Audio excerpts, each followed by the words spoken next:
Hello and welcome to DSA 441 Cloud Computing. So this is the week 2 of this course of cloud computing. Last week we saw about the introduction to cloud and some basic information we need to know before learning about cloud computing. So now today we are going to see about virtual machines and the VMware applications. So instead of VMware, we will be going with the virtual box. So in virtualization, the definition is like it is the act of creating a virtual version of something. So it can be a hard disk or a RAM or an operating system. So it is like a virtual computer hardware platform, including an OS and the storage devices. So it actually started around in the year 1960s when IBM came up with the concept of mainframes. That's the time when they started to virtualize the computers and started giving like more and more power to the computing. So since the 1960s, we started getting the term of virtualization. Now we see about the categories of virtualization. We have three categories: server virtualization, desktop virtualization, and application virtualization. So this server virtualization will run virtual machines on a one physical server. A desktop you can run like multiple desktop machines on one single physical server. So the difference between this server and virtualization is that this virtualizes the server to run virtual machines on a virtual server. But here we have the desktop virtualization, which runs multiple desktop machines on a single physical server. So this gives like a distributed systems. And then in the application virtualization, this allows you to distribute like multiple copies of an application from a single physical layer or the physical server. So this is an illustration of traditional architecture versus the virtual architecture. In the traditional architecture, we have the hardware. What should be the hardware? It is a computer hardware thing. Like it can have a hard disk, and then it can have a RAM, and then it will be housed in a motherboard, and then it can have a processor, and then a GPU and all. So on top of this hard disk, RAM, motherboard, processor, and GPU, we normally install the operating system. So this operating system can be anything. Like let's say we have a Windows operating system. On top of that, we have the softwares, various softwares like Office, like Jupyter, so many other software, you just name it, like whatever you just want the software, you can keep it here. So this is how we have the traditional computers. But in the virtual architecture, we have the same hardware, the same thing we see in the traditional architecture. The same thing is over here, but instead of the operating system, we have a virtualization layer. So we virtualize the operating system layer. So this is like a virtualization layer. On top of this virtualization layer, we install multiple copies of operating systems, and each of these copies will have its own copy of this app. So each of these partition in the virtualization layer will act like a separate mission. So this will be one mission, second mission, third mission, fourth mission, fifth mission, and the sixth mission. Like that it goes on. Now we look into the history.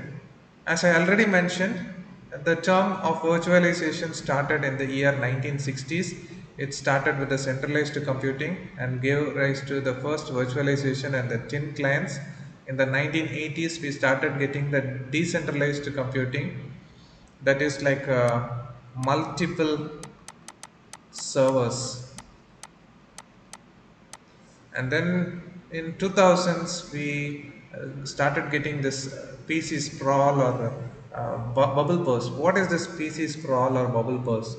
Like we buy a computer with one particular RAM specification and the hard disk and all those, and after few months or within a couple of years that computer becomes outdated, and then there will be like a much higher configuration. So this kind of configurations keeps on upgrading in a faster phase. So that's the reason why the people were puzzled on how to cope up with the new increasing kind of configurations. So that's the reason why we started getting the centralized computing with the virtualization. So we returned to the virtualization and the thin clients in around 2000s and today.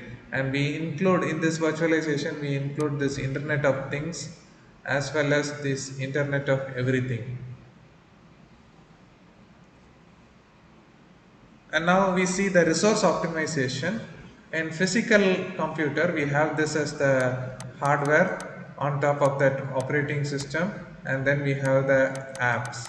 So the ratio of the applications to the hardware is always 1 is to 1. But in the case of a virtual world, we have like many copies of these kind of machines installed on one particular hardware. So we have like the ratio of many is to 1. So the relationship between the applications of hardware is boosted to this way. So here there is no resource optimization in the traditional one, but in this virtualized one we have increase in the density and the resource optimization. So we see about the partitioning. In this partitioning, we run multiple operating systems on one physical machine. So we have the host hardware and we have a kernel on top of it. We have like multiple operating system. We have the first operating system, second one, and the third one. It's not just a partition, it is the same partition which is used by the multiple operating systems. The physical resources between the virtual machines are shared, like the RAM is shared. At the same time, we can run all the operating systems together in the same hardware. If it is in the partition, you can run that operating system from that particular partition alone. But in the case of virtual machines, you can run multiple machines at the same time. This kind of virtualization is the base for cloud computing and the cloud servers. It has a property of portability, that is, the virtual machine can be saved as a normal file, and that file can be moved and copied, and you can take it to anywhere in some storage device and you can transport that devices easily. As a result of this gives a higher security. The hardware is isolated from the operating system. It gives a easy recovery for restoring a file, and also all the virtual machines share the same firewall. That's why the security also increases for the inbound and outbound traffic, because all the machines will be using the network security tools and the security will be improved further. Now we see about the virtualization advantages. To migrate a virtual machine between similar or different physical servers. For example, we have this particular virtual machine which is created with one particular OS, like Windows. Here we have the virtual machine of a Mac. We can even move this Windows virtual machine to this place where it runs the other machines with Mac.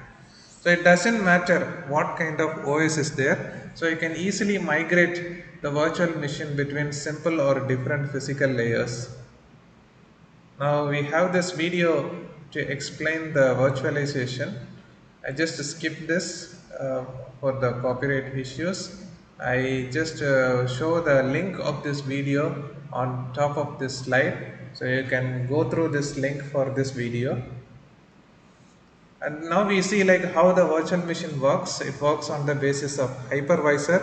This hypervisor instructs the guest OS and this loads the servers as guest on a host hardware. Let's see how it is done. A hypervisor is also known as a virtual machine monitor. It is actually a software that creates and runs the virtual machine. A hypervisor also allows one host computer to support multiple guest virtual machines by sharing its resources such as memory and processing. This is what I mentioned already. Like we have the hardware, on top of that we have the hypervisor. That hypervisor will have multiple copies of operating systems, and that operating systems will have the applications installed individually for each and every operating system. So this is how you can share the resources using this multiple virtual machines. So here we see about hypervisor architecture. We have the storage, so you can see that this is a hard disk. It can be a hard disk drive or a SDD, or like it's like a server. We can have like a rack or a blade or a tower server, and then we have the ethernet using the ethernet cable or fiber channel or like even Wi-Fi. On top of it we have the hardware. This hardware has the hypervisor installed. In the hypervisor we can install multiple virtual machines, and these virtual machines can have the operating systems installed, and this operating systems will have the apps installed. Like for example, we say like this operating system has Windows, this one has a Linux, and this one has a Solaris. This one has, for example, a server from Windows, and this one has like a Red Hat. You can have like a wide range, like whatever the type you need you can install, and you can install the softwares corresponding to that particular operating system. Though all these operating systems belong to different categories, they can share the same hardware, they can share the same storage, they can share the same servers and the networking systems. Now we see about the various types of hypervisors. These hypervisors are normally needed to denote when you create a virtual machine in a cloud computing environment. So there are two types. First one is bare metal hypervisor, and the second one is hosted second type.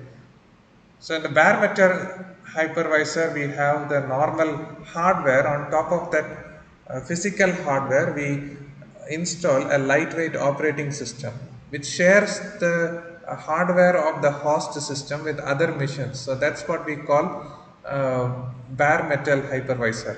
The second type is hosted. It doesn't have direct link with the hardware. It runs like in the software layer of the operating system itself. So the previous one we saw here, this is the hypervisor type 1 with the bare metal, but in the type 2 we have the hardware. On top of that we have the operating system. There we have the software. In that software we have the multiple VMs. So this software layer is what we call as hosted type 2. So this picture will show the architecture of bare metal hypervisor. We see that the hardware resources are managed using a hypervisor. This hypervisor will host the guest operating systems, and then we install various applications corresponding to those guest operating systems. And this is the hypervisor setup. We have the hardware resources. On top of that we have the host operating system. This operating system will have the software layer. So this hypervisor is what we call as the software layer. And then in the hypervisor we have the guest operating system, and the guest operating system will have the applications installed.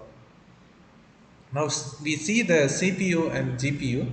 The CPU, you can share each and every part of the CPU for each and every virtual machine, and when the CPU is combined with the GPU, it is used for optimizing for many parallel computing tasks.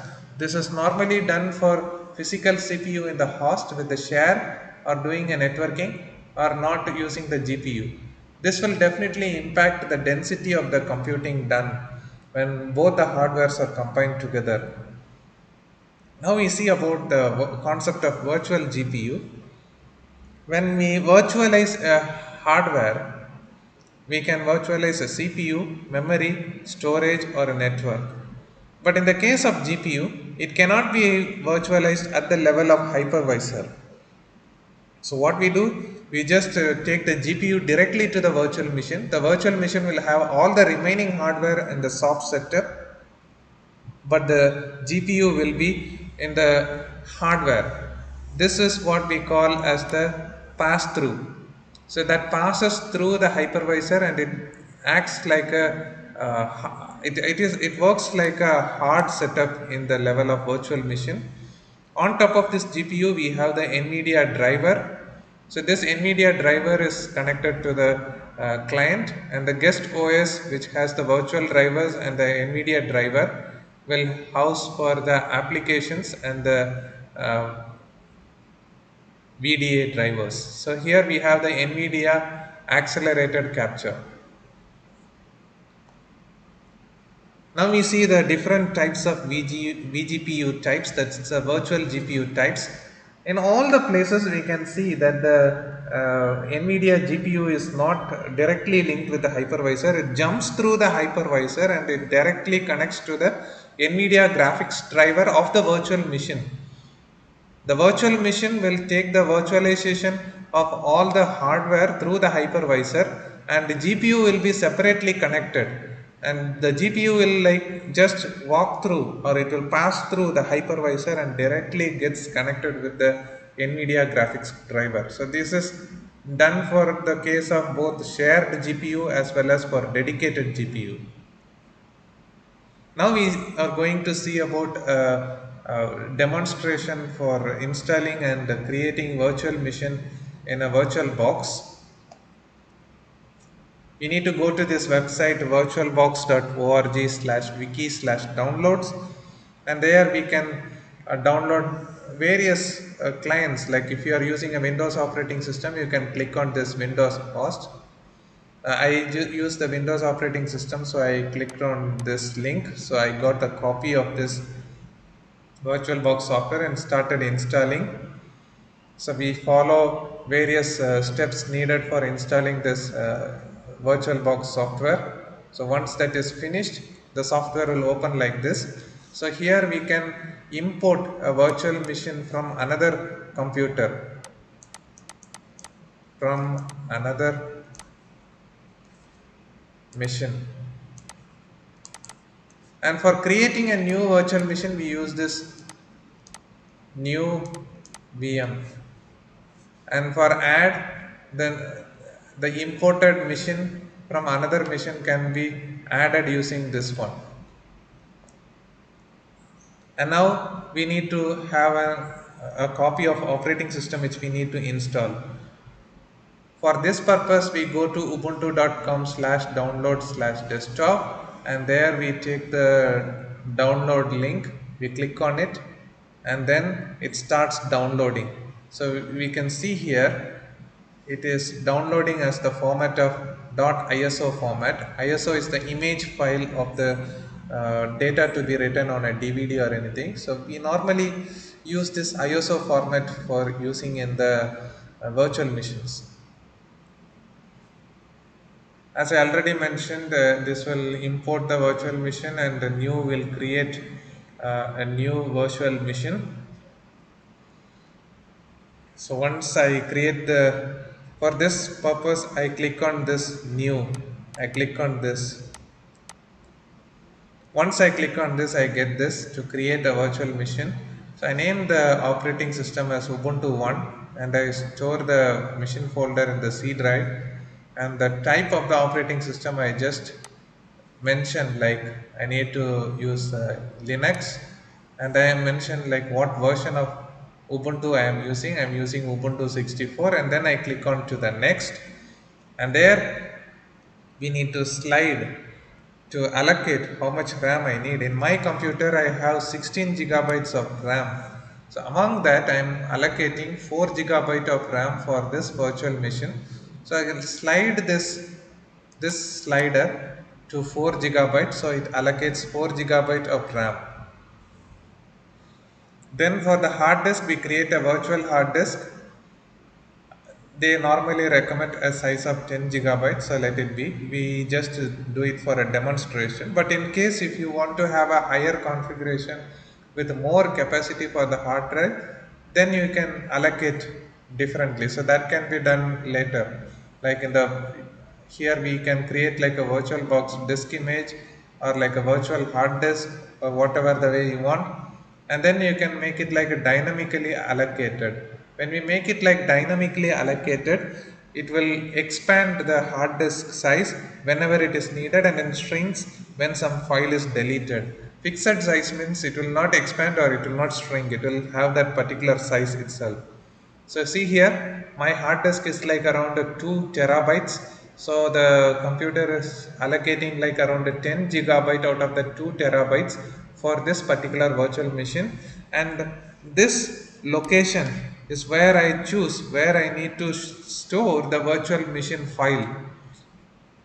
See this one in C users admin, in .virtualbox folder. I have this Ubuntu 1 folder, and in that we have this VDI files. We can copy this VDI files and take it to another computer where we are having this VirtualBox software, and then in that one you can give the import. So this import virtual machine, and then you can take that VDI files and you can run it in the computer you have. So now it is all set, but still there is something else to be done. So we have to go into the settings. So here you can see like the controller IDE, that is empty, but that is the operating system is not set in the bootable place. So what we are supposed to do, we have to click on this adding operating system disk. So then we click on this add. So after clicking this add, we just need to choose the downloaded file. So we choose this file to download, and then it is added, and then we click on this choose, and after that we see the boot priority. It goes to the optical drive of Ubuntu, that ISO file which we have selected. So this is the boot priority. So the boot priority is set up and all the parameters are all set up. Now we click on this start. Once we click on this start, it will open a window like this. So once it opens a window, it will we need to toggle between the virtual machine as well as the host machine whenever we need, using the mouse or even with the keyboard. So for that we use the right control button to toggle between the virtual machine of the host machine as well as the mouse and the keyboard. It starts running as usual, and then we can install Ubuntu. So if you just want to try Ubuntu and see how it looks like, then you can go for try. But it's better just click on this install Ubuntu, and then it is done. Like mostly the installation will be done, and when you click on that particular machine and then you click like for example you are trying to take something like a machine, it will run from that particular software. So next week we will be learning about virtual private cloud with the Alibaba Cloud, and then we will learn about the on-premise architecture along with the infrastructure as a service, platform as a service, and the software as a service.